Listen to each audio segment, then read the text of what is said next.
ನಮಸ್ಕಾರ ಆತ್ಮೀಯ ಕನ್ನಡದ ಬಂಧುಗಳೇ, ಇವತ್ತು ನಮ್ಮ ಛಾಯಾಗ್ರಾಹಕ ಬಂಧುಗಳಿಗೆ ಒಂದು ಮನವಿಯನ್ನು ಮಾಡಬೇಕಾಗಿದೆ. ಯಾಕಪ್ಪ ಈ ಮನವಿ ಅಂದರೆ, ಕಳೆದ 3 ದಿನಗಳ ಹಿಂದೆ ಇದೇ ನಮ್ಮ ಕೋಟೆ ಆಂಜನೇಯ ಸ್ವಾಮಿ ದೇವಸ್ಥಾನ ಮುಂಬೈ ಇರತಕ್ಕಂಥ ವೃತ್ತದಲ್ಲಿ ಸುಮಾರು 16 ಜೋಡಿಗಳ ಪ್ರೀ ವೆಡ್ಡಿಂಗ್ ಫೋಟೋಶೂಟನ್ನು ಮಾಡುವಂಥ ಸಂದರ್ಭದಲ್ಲಿ ನಾವು ತುರ್ತಾಗಿ ದೇವರಾಜ ಮಾರ್ಕೆಟ್ಗೆ ಹೋಗುವಂಥ ಸಂದರ್ಭದಲ್ಲಿ ಆ ಘಟನೆ ನೋಡಿ ನನ್ನ ವೃತ್ತಿ ಬಾಂಧವರಿಗಾಗಲಿ ಹಾಗೂ ಹುಡುಗನಿಗಾಗಲಿ ಹುಡುಗಿಗಾಗಲಿ ಇವತ್ತು ನೋಡ್ತಾ ಇದ್ದೇವೆ. ಶ್ರೀರಂಗಪಟ್ಟಣದಲ್ಲಾಗಿರ್ಬೋದು, ಶಿಂಸದಲ್ಲಾಗಿರ್ಬೋದು, ಅಥವಾ ರಾತ್ರಿ ಮದುವೆಗಳಿಗೆ ಹೋಗಿ ರಿಸೆಪ್ಷನ್ಗಳು ಮುಗಿಸ್ಕೊಂಡು ಬೆಳಗ್ಗೆ ಆರ್ಡರ್ ಹೋಗುವಂಥ ಸಂದರ್ಭದಲ್ಲಿ ಸುಮಾರು ಅಪಘಾತಗಳು ಸಂಭವಿಸಿವೆ ನನ್ನ ವೃತ್ತಿ ಬಾಂಧವರಿಗೆ. ಇಂಥ ಘಟನೆಗಳನ್ನ ನೆನಪಿಸ್ಕೊಂಡು ನನ್ನ ವೃತ್ತಿ ಬಾಂಧವರಿಗೆ ಯಾವುದೇ ರೀತಿ ಅಹಿತಕರ ಘಟನೆಗಳು ಸಂಭವಿಸಬಾರ್ದು. ಹಾಗೂ ಒಂದು ಹುಡುಗಿಗಾಗಲಿ ಹುಡುಗನಿಗಾಗಲಿ ಭಾಳ ಸಂತೋಷದ ಒಂದು ಸಂದರ್ಭದಲ್ಲಿ ಫೋಟೋ ಶೂಟ್ ಮಾಡಕ್ಕೆ ಬಂದಿರ್ತಾರೆ ಒಂದು ಖುಷಿಯಿಂದ. ಅವ್ರು ಹೇಳ್ತಾರೆ, ನಮ್ಮ ವೃತ್ತಿ ಬಾಂಧವರು ಸಾಂಸ್ಕೃತಿಕ ನಗರವನ್ನು ತೋರ್ಸೋಕ್ಕೋಸ್ಕರ ಅಂತ. ಆ ತೋರ್ಸಕ್ಕೆ ಬಂದಿರತಕ್ಕಂಥ ಖುಷಿಯಿಂದ ಬಂದಿರತಕ್ಕಂಥವ್ರು ಜನಸಂದಣಿ ಜಾಸ್ತಿ ಆದಂಥ ಸಂದರ್ಭದಲ್ಲಿ ಪ್ರೀ ವೆಡ್ಡಿಂಗ್ ಏನು ಮಾಡಕ್ಕೆ ಬರ್ತೀರಿ, ಜಾಸ್ತಿ ನಮ್ಮ ಛಾಯಾಗ್ರಾಹಕರು ಮತ್ತು ಹುಡುಗಿ ಕಡೆಯವರು ಜಾಸ್ತಿ ಆದಂಥ ಸಂದರ್ಭದಲ್ಲಿ ಏನಾದರೂ ಅನಾಹುತ ಸಂಭವಿಸಿದರೆ ಅದಕ್ಕೆ ಯಾರು ಹೊಣೆ? ನಾನು ಒಬ್ಬ ಛಾಯಾಗ್ರಾಹಕನಾಗಿ ಈ ಮಾತನ್ನ ಏನು ಕೇಳಿದೆ ಅಂದರೆ, ನಮ್ಮ ಛಾಯಾಗ್ರಾಹಕ ಬಂಧುಗಳ ನೋವು ನನಗೆ ಅರಿವಾಗಿದೆ. ಇವತ್ತು ಕೊರೋನಾ ಸಂದರ್ಭದಲ್ಲಿ ಸುಮಾರು 100ರಿಂದ 150 ಜನ ಛಾಯಾಗ್ರಾಹಕರು ವೃತ್ತಿಯನ್ನು ಬಿಟ್ಟಿದ್ದಾರೆ. ಇವತ್ತು ಯಾವ ಪರಿಸ್ಥಿತಿಗೆ ನಮ್ಮ ಛಾಯಾಗ್ರಾಹಕ ಒಂದು ಸಂಘಟನೆ ಬಂದಿದೆ. ಈ ನೋವನ್ನ ಯಾರ ಹತ್ರ ಹೇಳ್ಕೊಳ್ಳಬೇಡಿ. ಅದಕ್ಕೋಸ್ಕರ ನಾಳೆ ದಿವಸ ಒಂದು ಹುಡುಗಿಗೋ ಹುಡುಗನಿಗೆ ಏನಾದ್ರು ಹೆಚ್ಚು ಕಮ್ಮಿ ಆದರೆ ಹೊಣೆ ಆಗೋರು ಯಾರು? ದೂರು ಯಾರು ವಿರುದ್ಧ ಕೊಡ್ತಾರೆ? ಸಾರ್ವಜನಿಕರು, ನಮ್ಮ ಗ್ರಾಹಕ ದೇವರುಗಳು ಯಾರು ವಿರುದ್ಧ ಕೊಡ್ತಾರೆ ದೂರನ್ನ?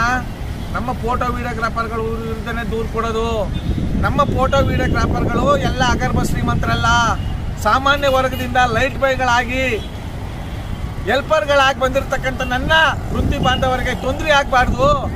ನಾನು ಒಬ್ಬ ಛಾಯಾಗ್ರಾಹಕನಾಗಿ ಸುಮಾರು ಕಳೆದ 25-30 ವರ್ಷಗಳಿಂದ ಈ ವೃತ್ತಿಲಿ ನಾನು ಅನ್ನ ತಿಂದಿದ್ದೇನೆ. ನನ್ನ ಹೋರಾಟಕ್ಕೆ ನನ್ನ ವೃತ್ತಿಯೇ ದೊಡ್ಡ ಶಕ್ತಿ. ಇಂಥ ಸಂದರ್ಭದಲ್ಲಿ ನನ್ನ ಮನಸ್ಸಿಗೆ ಆದಂಥ ನೋವಿನ ಆಧಾರದ ಮೇಲೆ ಸಾಮಾಜಿಕ ಜಾಲತಾಣದ ಮುಖಾಂತರ ನಮ್ಮ ಬಳಗದ ಎಲ್ಲ ವೃತ್ತಿ ಬಾಂಧವರಿಗೆ ಎಚ್ಚರಿಕೆ ಕೊಡಬೇಕು ಅಂತ ಸಂಬಂಧಪಟ್ಟಂಥ ಅಧಿಕಾರಿಗಳ ಜೊತೆ ನಾನು ಮಾತಾಡಿ, ಸರ್, ಯಾವುದೇ ರೀತಿ ನಮ್ಮ ವೃತ್ತಿ ಬಾಂಧವರಿಗೆ ತೊಂದರೆ ಆಗದಿರೋ ರೀತಿಲಿ, ಯಾಕಂದರೆ ಸಾಲ ಸೋಳ ಮಾಡಿ ವೃತ್ತಿ ಕೆಲಸ ಮಾಡ್ತಾ ಇರ್ತಾರೆ. ಆ ಹಣದ ಆಸೆಗೋಸ್ಕರ ತಮ್ಮ ಪ್ರಾಣ ಅಂಗನ್ನು ತೊರೆದು ಈ ರೀತಿ ಮುಂಜಾಲೋಚನೆ ಇಲ್ಲದೆ ಕೆಲಸ ಮಾಡುವಂಥ ಸಂದರ್ಭದಲ್ಲಿ ಏನಾದರೂ ಅನಾಹುತಗಳು ಸಂಭವಿಸಿದರೆ ಆ ಕುಟುಂಬಕ್ಕೆ ಶಕ್ತಿ ಬರೆಸೋರು ಯಾರು, ನಷ್ಟ ಬರೆಸೋರು ಯಾರು ಅನ್ನೋ ಒಂದು ಮನೋಭಾವನೆ ಮುಂದಿಟ್ಕೊಂಡು ವೃತ್ತಿ ಬಾಂಧವರಿಗೆ ಎಚ್ಚರಿಕೆ ಕೊಡೋದ್ರ ಮೂಲಕ ನಾವು ಸಂಬಂಧಪಟ್ಟಂಥ ಅಧಿಕಾರಿಗಳು ಜಾಗೃತಿ ವಹಿಸಿ ಅಂತ ಹೇಳಿದ್ವಿ. ಮುಂಜಾಗ್ರತೆ ವಹಿಸಿ, ಏನಾದರೂ ಅನಾಹುತಗಳು ಆಗ್ಬಿಡ್ತವೆ, ಮುಂಜಾಗ್ರತೆ ವಹಿಸಿ, ನೀವು ಫೋಟೋ ಶೂಟ್ ಮಾಡಬೇಡಿ, ಅವ್ರನ್ನ ಫೋಟೋ ಶೂಟ್ ತೆಗಿಲೇಬೇಡಿ ಅಂತ ನಾವು ಮುಂಜಾಗ್ರತೆ ವಹಿಸಿ ಅಂತ ಹೇಳಿಲ್ಲ. ಕಾನೂನು ಕ್ರಮ ಕೈಗೊಳ್ಳಬೇಕು ಅಂತಂದರೆ ಏನಾದರೂ ಹೆಚ್ಚು ಕಮ್ಮಿ ಅನಾಹುತಗಳು ಆಗದಿರೋ ರೀತಿಯಲ್ಲಿ ಮುಂಜಾಗ್ರತೆ ವಹಿಸಿ ಅಂತ ನಾನು ಸಂಬಂಧಪಟ್ಟಂಥ ಅಧಿಕಾರಿಗಳಿಗೂ ನನ್ನ ವೃತ್ತಿ ಬಾಂಧವರಿಗೂ ನಾನು ಹೇಳಿರ್ತಕ್ಕಂಥ ಮಾತು. ಆದರೆ ಕೆಲವರು ಅರ್ಥ ಮಾಡ್ಕೊಳ್ದೇನೆ ನನ್ನನ್ನು ಬೇರೆ ರೀತಿ, ನನ್ನನ್ನು ಯಾವುದು ಅಸ್ವಸ್ಥ ಹೋರಾಟಗಾರ ಅಂತ, ರೋಲ್ ಕಾಲ್ ಹೋರಾಟಗಾರ ಅಂತ, ನನ್ನ ಹೋರಾಟವನ್ನು ನನ್ನ ವೃತ್ತಿ ಬಾಂಧವರು ನೋಡಿದ್ರಿ. ಇವತ್ತು DPK ಅಂತ ಯಾರು ಕೊಟ್ಟಿದ್ದು ನನಗೆ ಹೆಸರನ್ನ? ನನ್ನ ವೃತ್ತಿ ಬಾಂಧವರೇ. ಆದರೆ ಕೆಲವರು ಬೇಳೆಕಾಳು ಬೇಯಿಸ್ಕೊಳ್ಳೋಕ್ಕೋಸ್ಕರ ಇದನ್ನ ಟರ್ನ್ ಓವರ್ ಮಾಡ್ತಾರೆ, ವಿಭಜನೆ ಮಾಡ್ತಾ ಇದ್ದಾರೆ. ಅದಕ್ಕೋಸ್ಕರ ಆತ್ಮೀಯ ನನ್ನ ವೃತ್ತಿ ಬಾಂಧವರೇ, ದಯಮಾಡಿ ನನ್ನ ಒಂದು ಮನಸ್ಸಿನ ಅಂತರಾಳದ ಆ ಸಂದರ್ಭವನ್ನು ನಾನು ನೆನಪಿಸಿ ಮಾಡಿಕೊಂಡು ನಿಮಗೆ ತೋರಿಸಿದ್ದೀನಿ ವಿನಃ ಬೇರೆ ಯಾವುದೇ ರೀತಿ ನನ್ನ ವೃತ್ತಿ ಬಾಂಧವರಿಗೆ ತೊಂದರೆ ಆಗಬೇಕು ಅಂತಲ್ಲ. ನಾಳೆ ದಿನ ನನ್ನ ವೃತ್ತಿ ಬಾಂಧವರಿಗೆ ಏನಾದ್ರು ಅಡಚಣೆಗಳು ತೊಂದರೆ ಆದರೆ 24 ಗಂಟೆ ನಿಮ್ಮ ಜೊತೆಲಿ ನಾನು ಇರ್ತೇನೆ. ಸಂಬಂಧಪಟ್ಟಂಥ ಅಧಿಕಾರಿಗಳ ಜೊತೆ ನಾವು ಮಾತಾಡ್ತೇವೆ. ನಮ್ಮ ಮೈಸೂರು ಹೃದಯವಂತ ಕನ್ನಡಿಗರ ಬಳಗದಿಂದ ನಾವು ಸಂಪೂರ್ಣವಾಗಿ ನನ್ನ ವೃತ್ತಿ ಬಾಂಧವರ ಸಪೋರ್ಟ್ಗಾಗಿ ನಾವು ನಿಂತ್ಕೊಂಡಿರ್ತೇವೆ. ಆದರೆ ಕೆಲವರು ಇದನ್ನು ತಿರುಚಿ ಏನೆಲ್ಲ ಮಾಡ್ಕೊಳಕ್ಕೆ ಹೋಗ್ತಾರೆ. ಯಾರೂ ಆ ಥರ ಮಾಡೋಕ್ಕಾಗಲ್ಲ. ಎಲ್ಲರೂ DPK ಆಗೋಕ್ಕಾಗಲ್ಲ.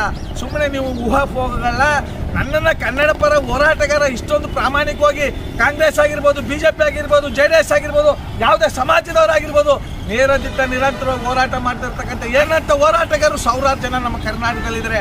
ಅಂಥವ್ರನ್ನ ಗುರುತಿಸ್ಬೇಕಾಗಿರ್ತಕ್ಕಂಥ ನೀವು ಈ ರೀತಿ ತಿರ್ಚೋ ಅಂತ ಕೆಲಸ ಮಾಡಿದ್ರೆ ನಿಮಗೆ ಜನ್ಮ ಕೊಟ್ಟಂಥ ತಂದೆ ತಾಯಿಗೆ ಮಾಡುವಂಥ ದ್ರೋಹ.